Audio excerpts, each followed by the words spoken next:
कालच्या दिवशी आमच्या पक्षाचे आमदार किशोरप्पा असतील, चंदूभाई असतील, अमोलदादा असतील किंवा चंदू अण्णा असतील किंवा जिल्हा प्रमुख असतील यांची बीजेपीच्या प्रमुख पदाधिकाऱ्यांबरोबर बैठक झाली होती आणि त्या बैठकीमध्ये आदरणीय गिरीश भाऊ सुद्धा उपस्थित होते. ही कालच जवळपास हा तोडगा या ठिकाणी निघालेला होता, पण तरी सुद्धा पालकमंत्री म्हणून त्यांनी यावं आणि सगळ्यांनी बसून पुन्हा हा निर्णय डिक्लेअर करावा म्हणून आज औपचारिकता म्हणून आमच्या उमेदवारांनी या ठिकाणी पाठिंबा जाहीर केलेला आहे. तो सर्वांचे आमचे एकनाथ शिंदे साहेब आहे, त्यांच्या मुखातूनच तो पाठिंबा जाहीर असल्यामुळे महायुतीच्या मधला जो तिढा होता तो आज पूर्णपणे सुटलेला आहे. येणाऱ्या काळामध्ये आता आम्ही एकत्रितरित्या प्रचार करून आमचा उमेदवार निवडून आणण्याकरताची आमची आज बैठक आहे. नाशिकचे जे नगरसेवक आहे ते सह दिला जात आहेत, कुठेतरी जागा पसरवण्याची भीती व्यक्त केली जाते, त्याचे पडसाद जळगावात येऊन मिटण्याची भीती व्यक्त केली जाते. हे बघा, अजून मला नाशिकचं तर काही माहित नाहीये, पण सहलीला जात आहेत की काय याचीही कल्पना नाहीये. आणि मला तरी असं वाटतं की निवडणुकीचा एक भाग असतो की बा आजच सहल होते असं नाहीये. आपण बऱ्याच निवडणुका बघतो, आमदार सुद्धा हलवले जातात, ग्रामपंचायती सदस्य घेऊन झाले जातात, नगरसेवक घेऊन जाणं हे काय मला वाटतं काही चुकीचं वाटत नाही. वाटलं असेल की 2-4 दिवस बाहेर फिरून आणावं, त्याच्यामध्ये सहल बिल नाहीये. एकत्रित सगळे राहावे, एकमेकाची विचाराचं मंथन व्हावं, आपल्यामधला असलेला दुवा एकत्रित यावा आणि युती घट्ट व्हावी. त्यांना ते पटतंय.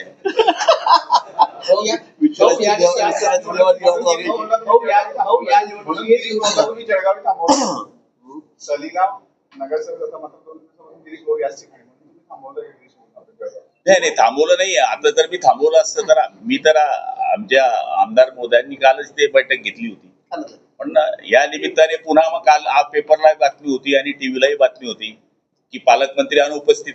पण आपल्याला माहिती असे की काल जलजीवन मिशनच्या मार्फत केंद्राची एक सगळ्यात मोठी बैठक सीएम साहेबांनी झाली होती. अचानक निरोप आल्यामुळे मला काल थांबावं लागलं आणि तोही पाण्याचा प्रश्न महत्वाचा होता. त्यामुळे मी आमच्या आमदार मोदयांना विनंती केली की तुम्ही त्या बैठकीला जाऊ आणि ते सगळ्या बैठकीला आले. त्यांनी कालच भूमिका स्पष्ट केलेली होती, पण तरी सुद्धा की पुन्हा टीव्ही मध्ये बातमी येऊ नये, पालकमंत्री होतेच नाही. मला तरी असं वाटतं की आता सरळ निवडणुकीचा मार्ग सुकर झालेला आहे. नंदलाल आता काय म्हणतात त्याला द्वारकेला जायला निघालेले आहे आणि ते पुढच्या काळामध्ये महाराष्ट्राची जी द्वारका आहे ती म्हणजे आपली विधान परिषद विधानसभा, तिथे ते 24 तारखेला पोहोचतील आणि मला तरी असं वाटतं की सगळ्यांच्या आशीर्वादाने हा निकाल आमच्या बाजूने लागणार. आग्रह होता, तो आजपर्यंत होता, कालच संपलाय.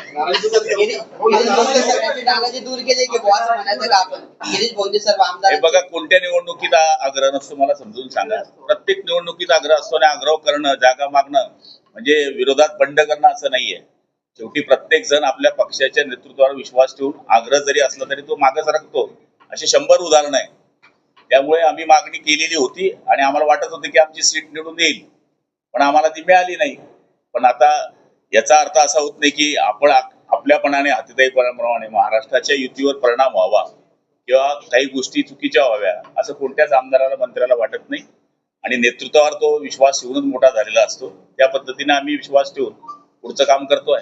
जळगाव विधान परिषदेचं निवडणूक बघितल्यानंतर प्रत्येक क्षणाक्षणाला तुम्ही शिवसेनेने या निवडणुकीमध्ये भाजपला प्रत्युत्तर दिल्याचं दिसतंय की भाजपवरून खेळी खेळली गेली, त्याला शिवसेनेने टॅकल केलेलं आहे. एकही असं वाक्य दाखवा की जे महायुतीला पोषक नसलेलं वाक्य आम्ही वापरलेलं आहे.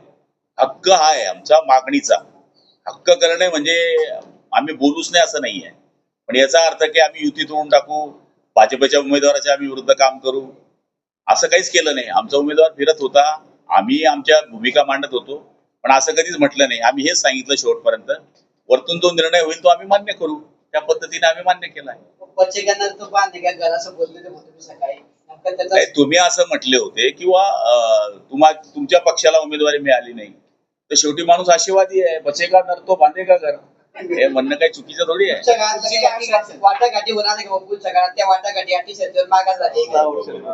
हे बघा, हे वाटाघाटी या सगळ्या गोष्टी आमच्या हातातल्या नाहीये. ह्या शेवटी नेतृत्वाच्या हातात असतात. कार्यकर्त्याची किंवा नेत्यांची जिल्हा स्तरावर मागणी असते. शेवटी आपल्याला यश येतं, अपयश येतं. आता नाव नंदू महाजनांचं कुठेच ऐकलं नव्हतं मी की ते उमेदवार होती, पण शेवटी दिल हरी खाटीवरी तशी त्यांची उमेदवारी जाहीर झाली आणि बघा त्यांच्या नशिबात होतं ते चालून आलं. त्यांनी दिल्लीवरून फिल्डिंग लावली भाऊ असं पण बोललं जातं. मला फिल्डिंग माहित नाही, मी फक्त बॉलिंग करतो. बॅटिंग करतो. बॅटिंग करतो. शिवसेना आणि भाजपचा जो संघर्ष विधानसभेला बघायला मिळाला त्यातून अनेक नगरसेवक नाराज आहेत. पाचोरा कोळगावकडे पण काही नगरसेवकांनी उघड नाराज आहे. आमदार पण नाराज आहे. आमदार पण नाराज ते काय बसले ना, नाराजीतच बसले. एक शब्दही बोलत नाही किशोरप्पा. चंद्रकांत पाटील पण नाराज आहे. नाही कोणीच नाराज नाहीये. चंद्रकांत पाटील आणि नंदू महाजनांची आय लव्ह यू दोस्ती आहे, त्यामुळे नाराजीचा विषय नाही. पण शेवटी पक्षाचा विषय आल्यानंतर प्रत्येक माणसाला आपल्या पक्षाची बाजू घ्यावी लागते. चंदूबाईंनी ती बाजू घेतली की आमच्या पक्षाला उमेदवारी मिळावी. पण याचा अर्थ व्यक्तिगत संबंध कोणी खराब करत नाही. हे प्रेमाचे संबंध प्रत्येकाचे असतात. हो, गिरीश भाऊंनी ताकद लावली असती तर प्रताप भाऊ उमेदवार असते असं वाटतं का? प्रतापचा प्रताप नंदगृह. रेश्मा काळे यांनी स्थानिक नेत्यांची चर्चा न करता डायरेक्ट कोणी सांगितलं तुम्हाला? असं कोणी सांगितलं? असं होत नाही. रेश्मा काय असं पण बोललं जात की डायरेक्ट मतदानाच्या दिवशी जगामध्ये येणार आहे, तोपर्यंत ते जगामध्ये येणार आहेत ना मतदानाला, संपला विषय.